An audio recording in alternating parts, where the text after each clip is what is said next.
Europe 1, 14h, 15h, on de la raconte. Bonjour à tous. Une histoire rude aujourd'hui, dont peut-être d'ailleurs vous connaissez déjà des bouts, des morceaux. L'histoire de Corneille, le chanteur. Il est là devant moi, je le salue. Bonjour Corneille. Bonjour Christophe. Vous vous êtes retrouvé donc à l'âge de 17 ans au Rwanda, qui est le pays de vos origines, au cœur du génocide rwandais de 1994.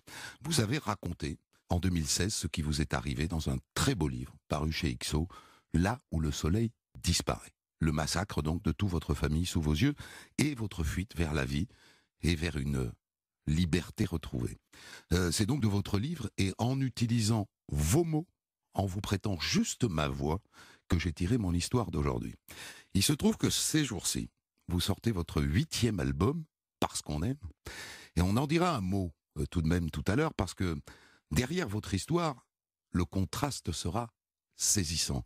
Votre disque est extrêmement optimiste, et franchement on se demande, après avoir relu ce livre, d'où vous sortez cette énergie et cette capacité à rebondir. Il semble que ce soit de l'amour, n'est-ce pas ? Tout à fait. Il n'y a que ça. C'est la seule explication, je me trouve en tout cas. Votre femme et vos 2 enfants. Tout à fait. J'ai écrit cette histoire avec Simon Veil, réalisation Céline Lebras. 14h, 15h, on de la raconte sur Europe 1. Au Rwanda, avant, c'était écrit sur la carte d'identité. Hutu ou Tutsi. Ma mère était Hutu, mais mon père était Tutsi. Sauf que par opportunité, parce que dans les années 70, il était plus facile d'être Hutu, il a fait changer sa carte d'identité. Il a fait inscrire Hutu, comme ma mère. Et en 1976, tous les deux, ils sont partis faire des études en Europe. Pas en Belgique, comme la plupart des Rwandais, ni en France. Ils sont partis en Allemagne. Et c'est donc en Allemagne que je nais, le 24 mars 1977. Mes parents ont la bonne idée de me baptiser Cornelius. Cornelius Nyangura. C'est mon vrai nom.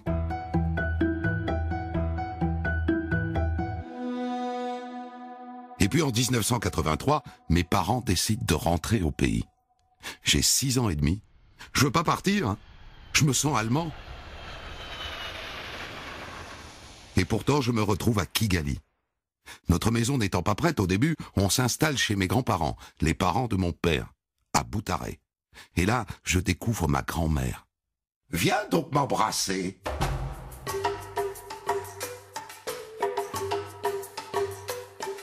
Mon Dieu, qu'elle est moche. Il lui manque des dents, elle a un œil crevé, on dirait une sorcière. Pardon, papa, hein, mais c'est vrai. À part ça, je ne parle pas un mot de Kinyarwanda, la langue de mon pays. Je me retrouve étranger chez moi. Les gens m'appellent Umudadje, l'allemand, ou Umuzungu, le blanc. Il n'y a pas d'électricité, il n'y a pas de télé, il n'y a pas de Rummenigge, il n'y a pas de cuisinière Bosch, il n'y a pas d'eau. Il faut aller la chercher avec un bidon, sans bouchon. Je le bouche avec une banane et je remonte la côte caillouteuse jusqu'à la maison. Et puis on s'installe dans notre maison de Kigali, dans le quartier de Nyamirambo.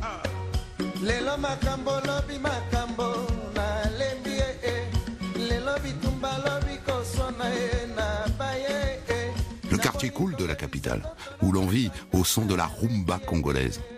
Vu d'ici, mes parents sont des riches. Mon père est ingénieur électricien chez Electrogaz et ma mère travaille à la banque commerciale de Kigali. Ils m'inscrivent dans la meilleure école primaire, plantée au beau milieu du camp militaire. Le jour de la rentrée, je mets mon uniforme, petite chemise blanche à manches courtes et short kaki. Et je me retrouve avec les autres à chanter l'hymne du Rwanda. C'est une imposture, hein. La chanson dit « Notre Rwanda, pays qui m'a mis au monde ». Mais moi c'est l'Allemagne qui m'a mis au monde.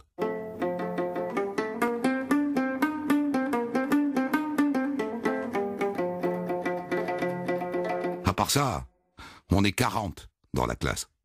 Mais pas question de bavarder, hein. Le premier qui chuchote, le fouet, avec une branche de bambou bien sèche, au mieux sur les fesses, au pire derrière les genoux. Et tu mets ta main pour te protéger, ça compte pas. T'en prends un de plus.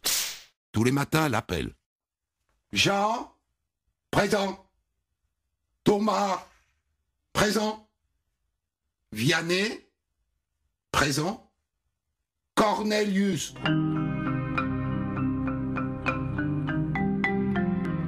Cornelius. Ça le fait pas du tout. Et c'est là que, dans ma tête de gamin de 6 ans, je décide de me donner un autre prénom, que je crois chrétien. Corneille. J'ai entendu dire qu'un saint s'appelait Corneille. Autant vous dire que j'ignore tout de l'écrivain et de l'existence d'un oiseau du même nom. C'est à cette époque-là qu'il m'arrive un truc très bizarre. Ma tante préférée, Jeanne, 18 ans, se met à m'embrasser sur la bouche. Avec la langue. J'ai 6 ans et demi, je l'aime beaucoup, je lui fais confiance. Et un jour à la sieste, elle se déshabille, elle m'embrasse, et elle s'arrange pour que mes petites mains chutent le long de son ventre jusqu'à un buisson de petits poils secs. Un endroit bien sûr dont je ne sais rien. 6 ans et demi. Un cauchemar. D'autres cauchemars m'attendent. Europe 1, on de la raconte.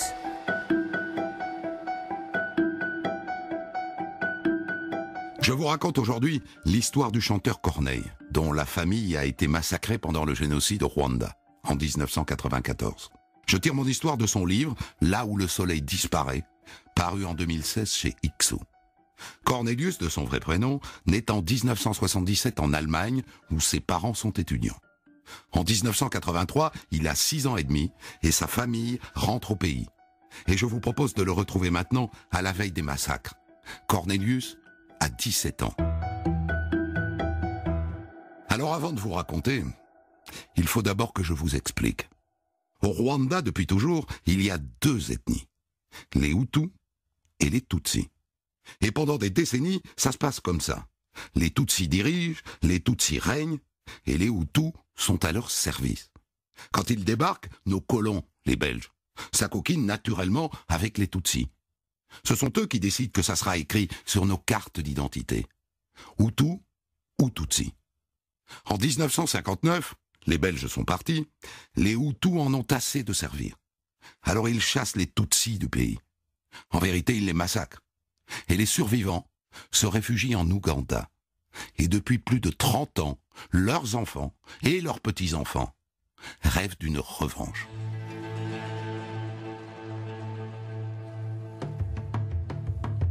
Et nous, les Nyungura, comment est-ce qu'on se situe là-dedans? Ma mère est Hutu. Sur sa carte d'identité, mon père aussi est Hutu. Mais en vérité, mon père est Tutsi. Il a fait modifier sa carte d'identité pour faire carrière. Et il a fait carrière. Quand j'étais au primaire, il était directeur général au ministère des Travaux publics, haut fonctionnaire. Et puis, il a basculé dans l'opposition. Il ne supportait plus le népotisme de notre président, Juvenal Habyarimana. Alors ils l'ont arrêté. Ils l'ont jeté en prison. Ils ont tenté de l'assassiner avec ma mère. Un semi-remorque s'est jeté sur leur voiture. On aurait dû partir à ce moment-là. Je lui en veux à mon père. Il a vu le danger. Il a fermé les yeux. Il s'est accroché au Rwanda.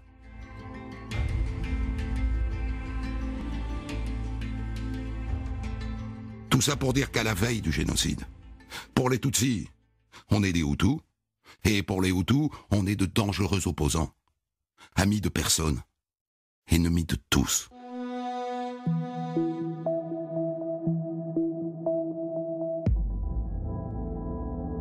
Le soir du 6 avril 1994, comme tous les habitants de Kigali, j'entends un grand boom au loin, comme un coup de tonnerre. Et le lendemain matin, Radio Rwanda annonce que le coup de tonnerre, c'est l'avion du président Habyarimana. Il a été abattu. La radio dit que c'est les Tutsis qui ont fait ça.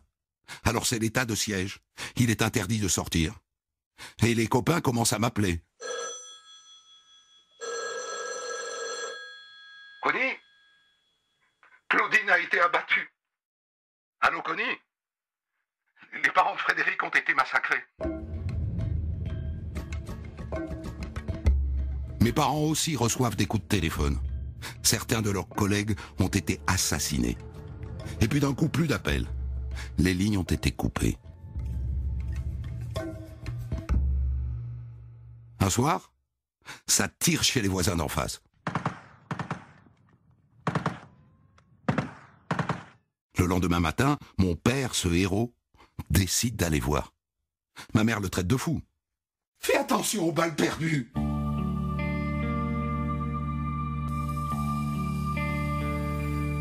Il traverse la rue et il revient 10 minutes plus tard, hagard, avec un petit garçon dans les bras, un petit Tutsi. Le gamin a pris une balle dans les jambes, tous les autres ont été massacrés. Alors ma mère sort un pot de miel et elle lui en badigeonne la cuisse.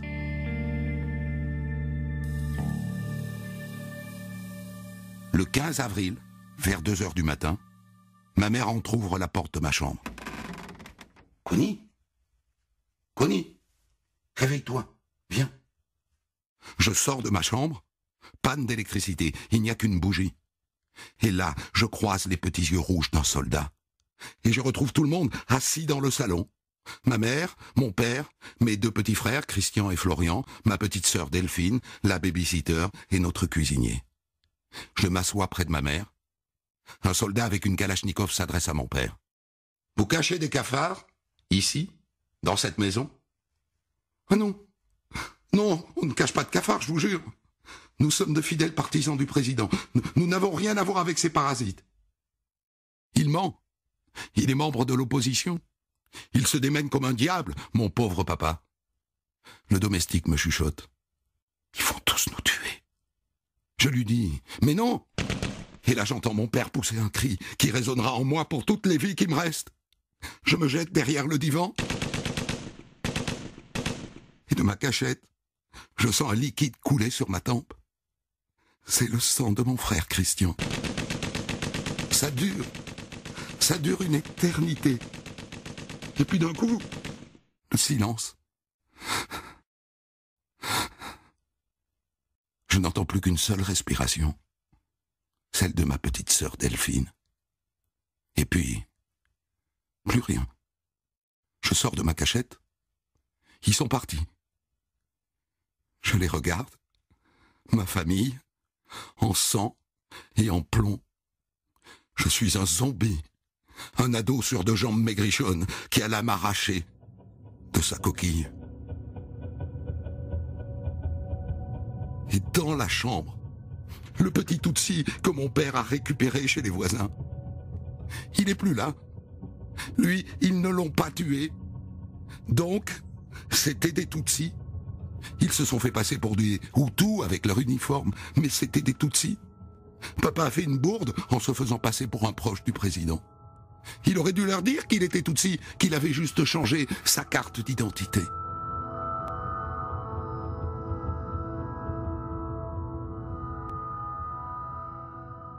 Je me glisse dans les draps.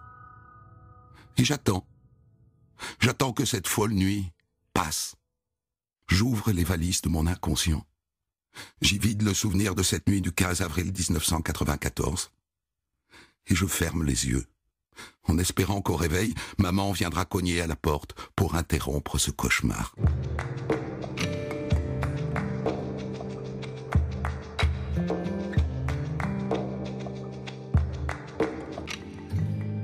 Le lendemain matin, je suis en état de sidération.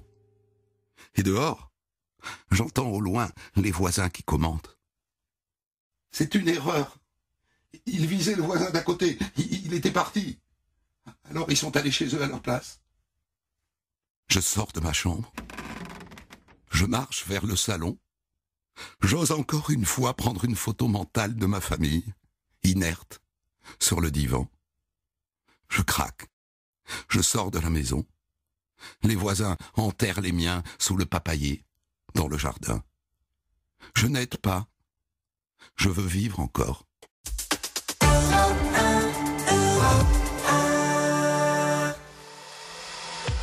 Europe 1, On de la raconte.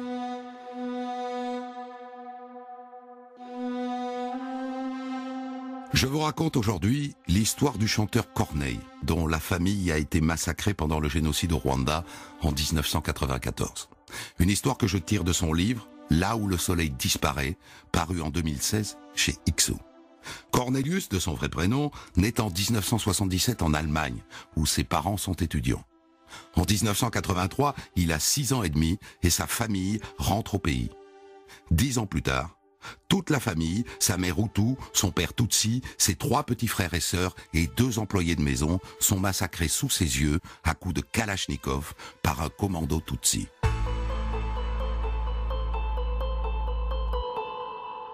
Pendant tout le mois qui suit, j'erre de maison en maison. J'accepte l'hospitalité des potes du quartier. Il n'y a rien à manger, que de la farine avec de l'eau chaude. On appelle ça la pâte jaune. Les bruits de grenades, d'artillerie, d'armes automatiques se rapprochent. Et maintenant je sais distinguer le bruit d'un AK-47 russe et celui d'un M16 américain.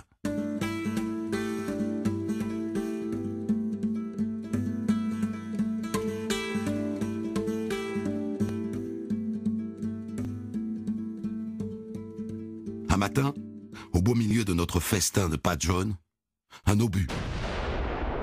Je me mets à courir. J'escalade une grille d'au moins 4 mètres. Je suis parti sans ma carte d'identité, celle qui dit que je suis Hutu. Un matin, je suis assis, un homme se plante devant moi. Tu as les pieds et le nez fins. Tu as l'air d'un Tutsi. Ça va être un souci si tu veux passer les barrages Hutu. Le gars vient de me dire que j'étais sorti en plein orage, sans parapluie. Car si ma famille a été massacrée par les Tutsis, en ce moment, ce sont surtout les milices Hutus qui déclenchent des tueries. Et moi, mon problème, c'est que je suis Hutu par ma mère, et en vrai Tutsi par mon père. De toute façon, ils ne s'embêtent plus à demander les papiers. Ils tuent sur des critères physiques. La longueur d'un orteil, la géométrie d'une narine. Le 25 mai, un mois et demi après le massacre de ma famille, le FPR Tutsi attaque notre quartier. Pas le temps de réfléchir, hein. Je suis la foule, vers l'ouest. On marche longtemps. Quand la nuit tombe, toute la foule s'arrête sur un terrain de football. Et toute la nuit, les balles fusent sur nos têtes.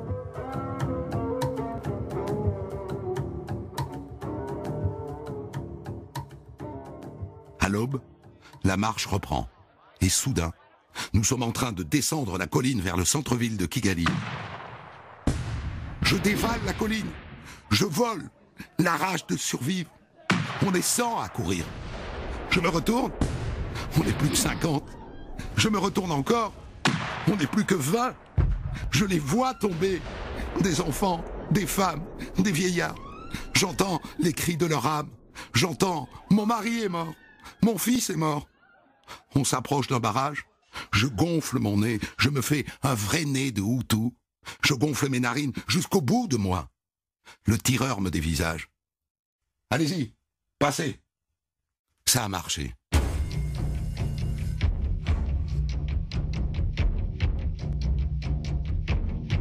Je marche toute la journée.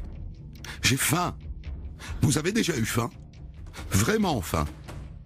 Moi, en 2 jours, je n'ai eu pour me nourrir que ma salive, asséchée par le soleil, et une ambitieuse envie de survivre. Et puis j'arrive chez Emmanuel, un très bon ami de mon père. Ils me prennent tous dans leurs bras. Ils savent pas quoi me dire. Ils me disent que toute la famille de mon père, ma grand-mère, mon oncle, ma tante et leur bébé ont été brûlés vifs dans leur maison. Et ton oncle Camille? Il a été tué à coups de machette, dans la rue, à Butaré.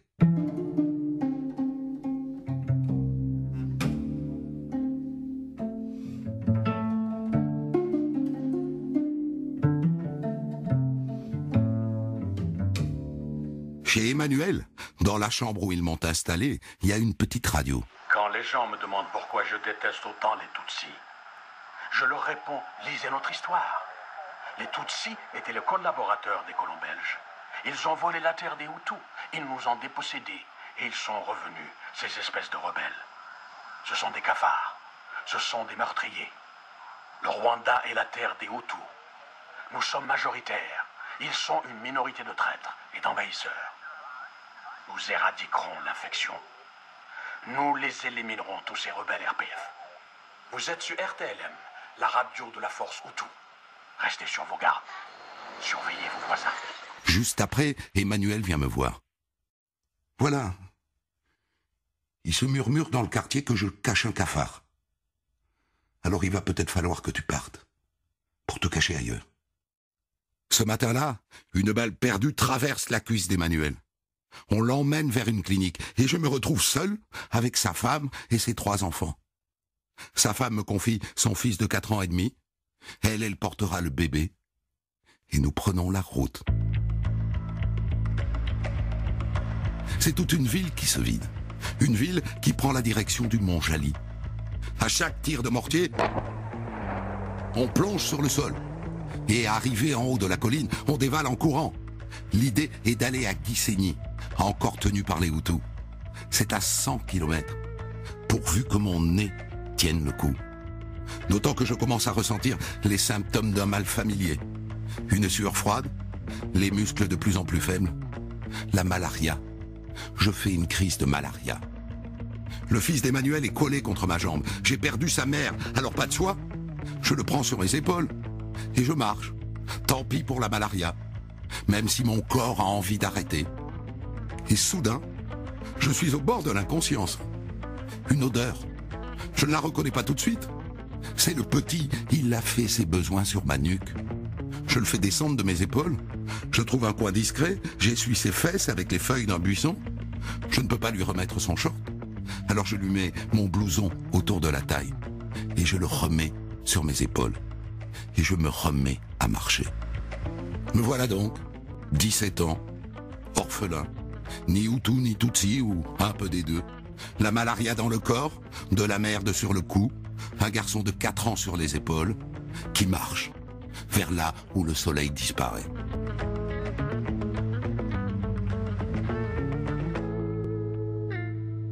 « 15 kilomètres plus tard, la foule s'arrête. Un chant de désolation. Je finis par retrouver la mère du petit. Je trouve un coin d'herbe et je m'endors immédiatement.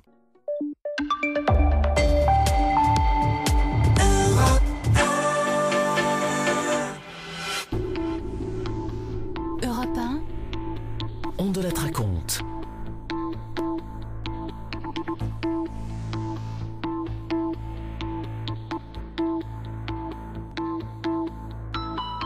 Je vous raconte aujourd'hui l'histoire du chanteur Corneille, dont la famille a été massacrée pendant le génocide au Rwanda en 1994.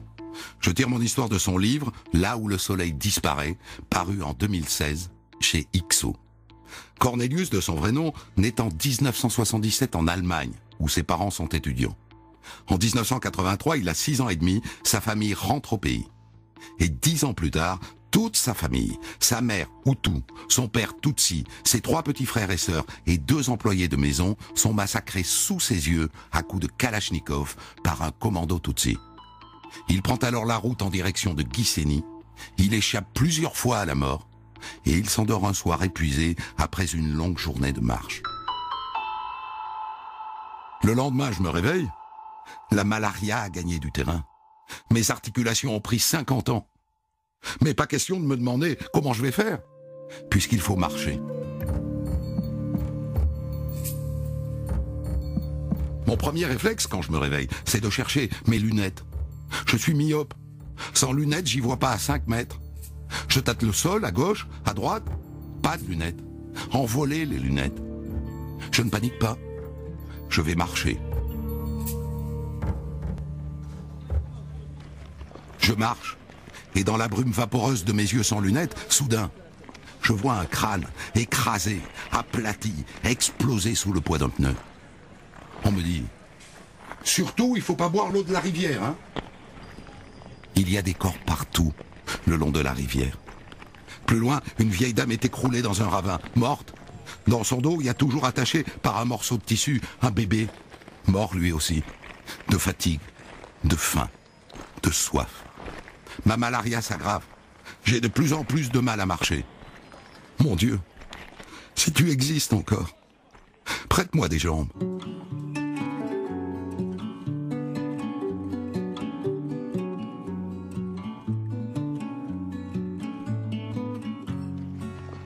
Nous approchons de Ruwenzori. Et là, un murmure parcourt la foule. Il y a un barrage à l'entrée de la ville. Il paraît que si t'es pas pur ou tout, tu passes pas. Le barrage est à 50 mètres. Je réunis tout ce qu'il me reste de force pour gonfler mes narines, pour rendre mon nez le plus large possible, pour ressembler à un Hutu. C'est à mon tour. Un soldat Hutu en camouflage, les yeux rouges du sang qu'il a fait gicler, me fait signe d'approcher.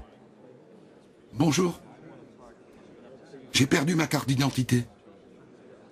Écoute, petit. J'ai vraiment trop tué aujourd'hui. Je suis fatigué. Allez, vas-y, passe. De toute façon, tu passeras pas le prochain barrage. À Gisenyi, ils se chargeront de toi. Ça n'était pas mon heure. Et donc, nous atteignons les premières lignes de Gisenyi, le fief du pouvoir déchu. Et là, soudain, passe une jeep de soldats Hutus. Connie! Connie! Qui peut m'appeler ainsi? Il n'y a que mes copains de classe qui connaissent ce surnom. C'est René, un copain de classe de 4e. Son père est officier dans l'armée rwandaise. Salut Connie. On a appris pour ta famille. Monte avec nous, va. Ils sont sans pitié au prochain barrage. Avec nous, t'as une chance de passer, viens. On arrive au barrage. Qui c'est, lui? C'est un ami. Toute sa famille a été tuée par les cafards. Il est le seul survivant. Le soldat me regarde droit dans les yeux. Allez-y, courage. Et il nous fait signe de passer.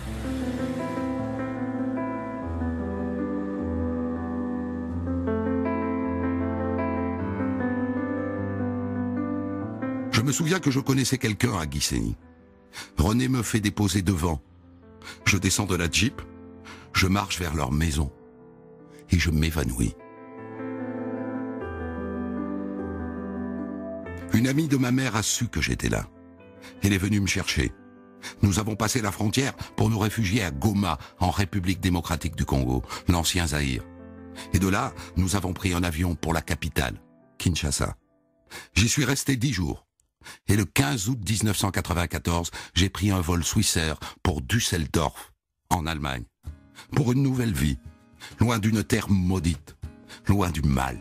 On dit souvent que j'ai l'air d'avoir tout pour moi, mais c'est sans savoir. Les fantômes qui me hantent et les requiems que je me chante. Je joue dur chaque jour qui passe et les pierres de chaque mur un jour se cassent. Je suis peut-être la roche qu'on croit, mais je suis plus fragile que je veux qu'on voit. Maman m'a dit avant de partir, montre jamais tes faiblesses et dans le pire, reste fort, avale tes larmes, car ta fierté restera ta plus belle arme. Donc je sais rire quand il le faut, mais faut pas croire, je craque dès qu'on tourne le dos. Je marche droit pour ne pas plier, d'ailleurs je chante souvent pour ne pas crier. Quand je pense à ma vie, je suis face à mes nuits. Chaque jour qui se lève me dit que je suis seul au monde. Votre tube, Corneille, pour conclure ce récit, je vais vous raconter comment se sont passées les choses. J'ai d'abord écrit votre histoire, et puis quand j'ai eu terminé, j'ai écouté votre nouvel album, le 8e, Oui, qui sort là. Et cet album est terriblement optimiste. oui, Il est presque joyeux. Ouais. Alors bien sûr, tout ça c'était il y a 25 ans, mais je me suis dit comment il fait? Comment il fait pour être optimiste? Comment il fait pour être joyeux? Et même pour être heureux, parce que vous le dites dans une chanson. Je suis heureux. ouais. C'est tout d'abord, je suis très bouleversé par le récit qui est en fait le mien, mais que vous avez raconté. Je vous ai prêté ma voix. C'est très étrange de se faire raconter sa propre histoire. C'est très très étrange. Je suis passé par plein d'émotions. D'abord, il y a eu une espèce de séparation entre moi et la personne qui a vécu ces choses-là. J'ai du mal à faire le lien entre les deux. Parce qu'aujourd'hui, je suis là, je vis au Canada, une vie confortable. Vous avez 2 enfants, j'ai 2 vous êtes enfants, marié. une femme, je suis marié, une femme que j'aime. Et le gamin qui raconte cette histoire, j'ai beaucoup plus de facilité à m'identifier au gamin qui arrivait au Rwanda, qui était un peu paumé parce que Le petit, qui était 6 complètement ans et demi. dépaysé, 6 ans et demi. Ouais. Lui, j'ai aucun problème à accepter que c'est bien moi. Hmm. Mais le gamin de 17 ans après le génocide, c'était très étrange. C'est très étrange. Ce sont vos mots. Hein. Je sais, c'est presque un autre. Et quand je disais que j'étais passé par plein d'émotions, la première émotion a été... j'ai eu un moment de colère, pour être honnête, parce que j'avais l'impression on me volait mon histoire pour la mettre au grand jour, puis pour ensuite me rendre compte que je l'avais fait moi-même.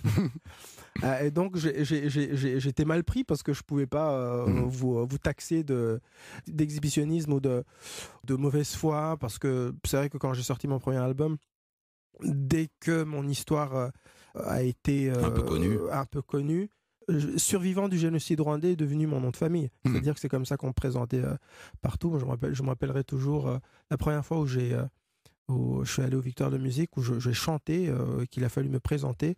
Je me rappelle, je pense que c'était Monsieur Delarue qui m'avait présenté, qui, avant même de dire l'artiste-compositeur, l'auteur-compositeur-interprète Corneille, c'était le survivant du génocide rwandais.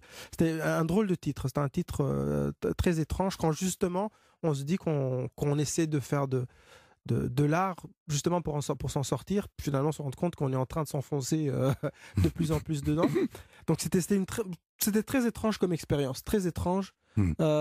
Et en même temps, il y avait quelque chose de bizarrement libérateur d'entendre l'histoire racontée par vous, parce que la raison pour laquelle j'ai écrit le livre, c'était une façon de me réapproprier mon histoire. J'avais l'impression Il a que mon fallu 20 histoire... ans. Hein. Il a fallu 20 ans. J'avais l'impression que surtout avec la notoriété que j'ai acquis avec mon premier album, j'ai eu l'impression que l'histoire m'avait été enlevée, dérobée, qu'on me l'avait volée, et que le pire, j'y avais contribué en plus. Et j'ai écrit ce bouquin pour retrouver la propriété de cette histoire. Mais là, l'entendre de la voix de quelqu'un d'autre, avec une mise en scène, parce qu'il y avait de la musique, le bruitage, les effets sonores, les coups de feu étaient très... parce qu'écrire des coups de feu, ce sont des mots. Les mots restent quand même, dans une certaine mesure, aussi concrets que celui qui les lit. Mais un son est un son. C'est-à-dire que là, j'ai entendu le vrai son. Ça me perturbait, et en même temps, j'ai fait cet exercice-là pendant... j'ai fait 4-5 ans de thérapie de façon assez régulière. Je me rappelle, ma psy, elle pratiquait... elle avait une pratique qu'on appelle EMDR en anglais, une espèce ça ressemble un petit peu à de l'hypnose, mais c'est pas vraiment ça. Mais en tout cas, on fait remonter le trauma, quoi. On fait remonter le trauma pour reprendre un vrai contact émotionnel avec le passé, un passé traumatique. Et j'avais l'impression que le fait de l'avoir fait me permet d'entendre ces coups de feu sans avoir l'impression d'y replonger et de faire marche arrière. Et en même temps de l'accepter, parce que c'était ça. C'était ça l'histoire. Je vous propose de marquer cette pause de publicité que nous ne pouvons pas éviter et de revenir à cette question. Quand vous écrivez aujourd'hui, qu'est-ce qui remonte? Qu'est-ce que vous repoussez? Et qu'est-ce que vous tirez vers vous pour le promouvoir dans vos chansons? À tout de suite. Jusqu'à 15h, vous écoutez Christophe Ondelat sur Europe 1. Christophe, aujourd'hui, vous nous avez raconté l'histoire très émouvante d'un célèbre chanteur français, et il est à côté de vous aujourd'hui.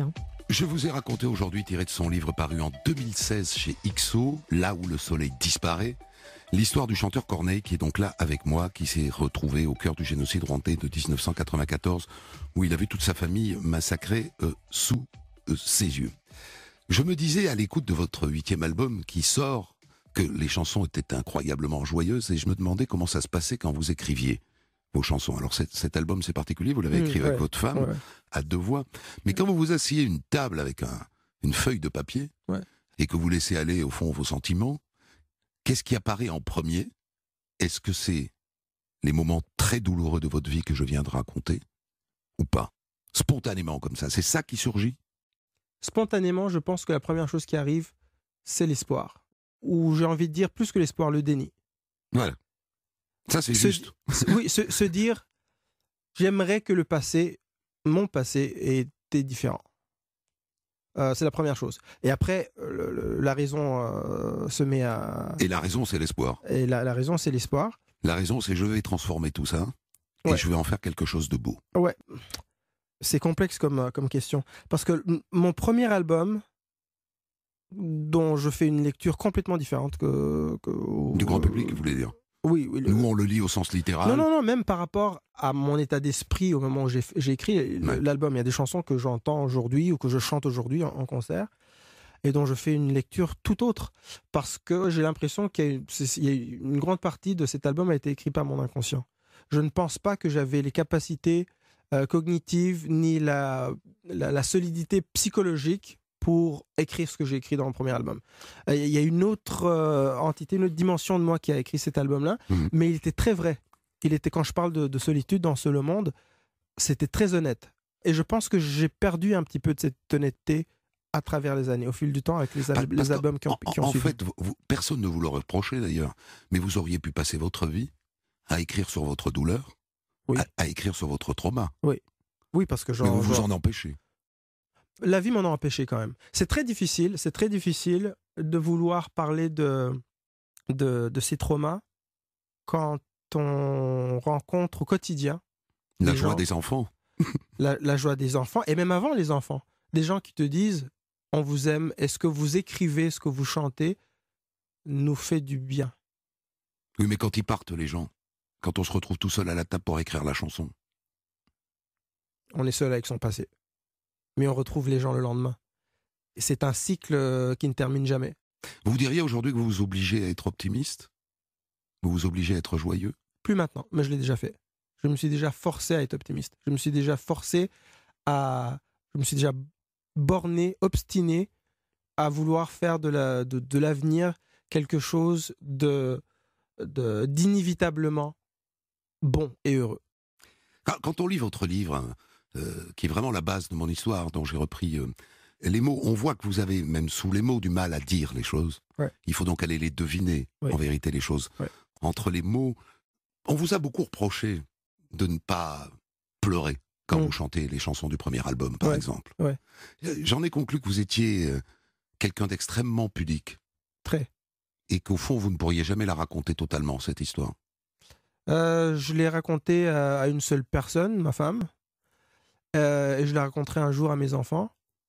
Et en même temps, je pense que les zones de cette histoire où j'aurais eu la tentation de tricher et de mentir, je ne l'ai pas fait. J'ai dit la vérité. Et c'est en grande partie pourquoi j'ai écrit ce livre. J'avais envie de clarifier un certain nombre de choses qui ont besoin de beaucoup de mots pour être claires. Et qu'on ne peut pas raconter de façon claire en chanson. C'est quasi impossible d'être concis et clair en même temps. C'est un oxymore, ça ne va pas ensemble. Je comprends tout à fait. Et dans le livre notamment, le simple fait d'être rwandais et d'être de notoriété publique en Occident présente en soi un grand problème, parce que je dois prêter la voix à plusieurs personnes qui ne veulent pas du tout parler la même langue et qui en fait s'identifient dans leurs contradictions et dans leur opposition. C'est-à-dire vous prêtez votre voix aux Hutus et aux Tutsis, par exemple? Les deux? Oui, les deux, parce que le génocide a bien eu lieu. Le génocide visait bel et bien les Tutsis. Il y a eu des... Et vous êtes le contre-exemple. Et moi, je suis le contre-exemple. Alors, ça devient très, très compliqué. Vous êtes un Hutu victime des Tutsis, ce qui n'est pas le sujet de ce conflit et de ce génocide. Ce qui n'est pas du tout le sujet du conflit, mais qui est mon histoire. Presque. Mais ça n'en fait pas moins mon histoire. Alors, tout à fait, il faut presque s'en excuser.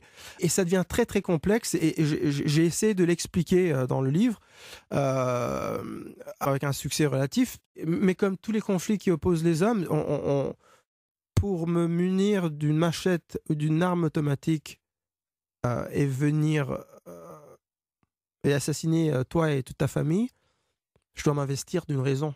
Il faut que j'ai une raison de le faire, autrement je ne le ferai jamais. Même un psychopathe doit se donner une raison.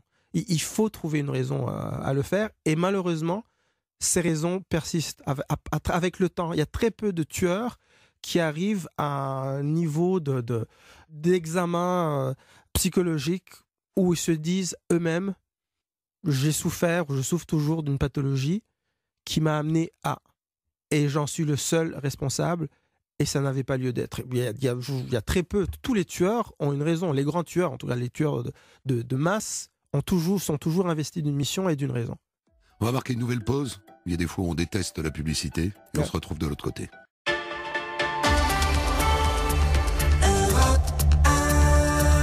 Jusqu'à 15h sur Europe 1, vous écoutez Christophe Ondelat qui vous raconte l'histoire très émouvante de la vie du chanteur de Corneille aujourd'hui. Et Corneille, il est à vos côtés, Christophe.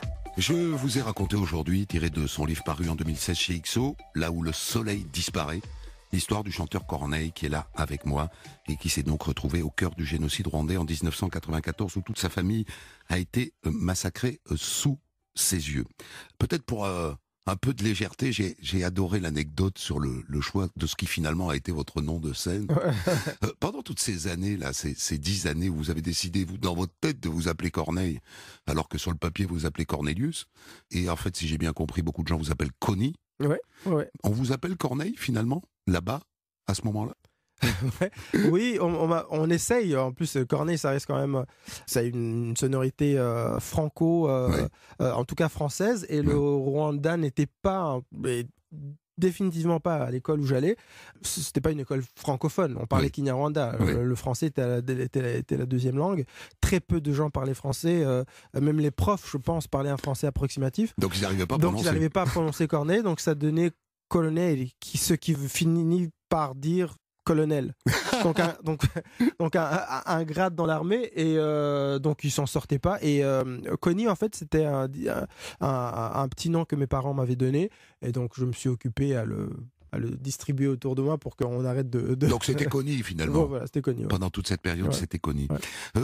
Jusqu'à quel point est-ce qu'aujourd'hui encore vous êtes un Muzungu, c'est-à-dire un blanc? Ah, je suis redevenu un noir. Parce que vous êtes chez les blancs. Parce que je suis chez les blancs. C'est un petit peu le drame de ma vie, c'est-à-dire que je n'ai jamais pu être qu'une chose. Et ça peut être très chiant par moment, parce qu'il m'est souvent arrivé d'avoir une identité facilement explicable, une identité figée, fixe. Je suis ça, et c'est clair pour tout le monde. Je n'ai jamais pu l'être. Au Rwanda, j'étais trop blanc pour les Rwandais. Et, en Occident, je suis noir de façon très très claire. Et très foncé en même temps. Et très foncé en plus. Et très foncé. Et en même temps, ça me donne la possibilité je pense que ça m'offre un regard peut-être différent sur une société qui, de toute façon, tend à perdre ses identités premières. Par la force des choses. Par la mixité. Par la mixité, puis par l'audace qu'on a comme personne, et définitivement les plus jeunes, à vouloir être nous-mêmes en dehors du groupe, à remettre l'individu devant. Moi, je pense que c'est important de renverser la vapeur et de parler de l'individu pour se rendre compte finalement que l'universalité est dans l'individu et non pas dans le groupe. Le livre s'achève sur une question de votre fils. Ouais. On ira au Rwanda un jour, papa. Ouais. Et vous répondez, on ira. Ouais. Et on n'y est pas allé encore. Non, pas encore. Il y a des Cambodgiens qui ont mis 50 ans. Ouais. Et des Juifs qui ont mis 50 ans pour retourner à Auschwitz. Donc vous avez du temps. Je suis très touché par ce que vous venez de dire, parce que ça va être désormais ma réponse à chaque fois qu'on me posera la question. Parce que c'est très dur d'expliquer ses propres raisons. C'est dur. La singularité est toujours dure à illustrer. Alors que quand on donne des exemples concrets comme ça fait beaucoup de J'ai sens. raconté ici l'histoire d'un Juif qui, pendant 50 ans, n'a pas expliqué qu'il était rescapé des chambres à gaz. Je vais vous faire passer ce petit livre, vous écouterez cette histoire en podcast. Merci. Et vous verrez que vous n'avez pas de gêne à cela, à ne pas retourner là-bas tout de suite. Oui, 50 ans pour le dire à sa femme. À sa femme. Ouais. Moi, ça m'a pris du temps. Ça m'a pris du temps parce qu'il y a une culpabilité, surtout quand on connaît la notoriété. Il n'y a pas beaucoup de Rwandais. Je connais pas de survivants du génocide rwandais de notoriété, on va dire, internationale, dans les arts ou dans d'autres domaines. Si on a, on n'a pas beaucoup. C'est une pression supplémentaire, puisque forcément, on a envie de parler au nom d'eux, au nom de ceux. Mais on ne peut pas le faire, je ne pourrai jamais le faire, je ne pourrai pas le faire justement tant que je ne serai pas retourné au Rwanda. Voici donc un extrait de votre dernier album, le 8e. La chanson s'appelle Tout le monde.